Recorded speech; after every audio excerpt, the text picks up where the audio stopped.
بسم اللہ الرحمن الرحیم۔ السلام علیکم ورحمۃ اللہ وبرکاتہ۔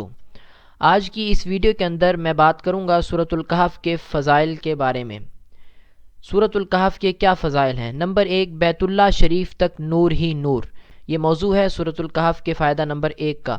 رسول اللہ صلی اللہ علیہ وسلم نے ارشاد فرمایا، جو شخص جمعہ کے دن سورۃ کہف کی تلاوت کرے تو جس جگہ وہ تلاوت کرتا ہے وہاں سے لے کر مکہ مکرمہ تک کا تمام فاصلہ نور سے منور ہو جاتا ہے۔ حدیث صحیح ہے سنن نسائی کی۔ نمبر 2، ایک جمعہ سے دوسرے جمعہ تک نور۔ نبی اکرم صلی اللہ علیہ وسلم نے ارشاد فرمایا، جو شخص جمعہ کے دن سورہ کہف پڑھتا ہے تو اس کے لیے دوسرے جمعہ تک نور جگمگاتا رہتا ہے۔ نمبر 3، دجال سے حفاظت کا ذریعہ۔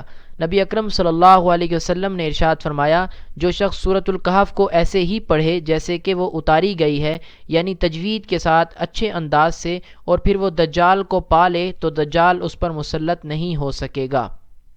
نمبر 4، ابتدائی 10 آیات یاد کرنے کی فضیلت۔ نبی اکرم صلی اللہ علیہ وسلم نے ارشاد فرمایا، جو شخص سورہ کہف کی ابتدائی 10 آیات یاد کرے گا وہ دجال کے فتنہ سے بچا لیا جائے گا۔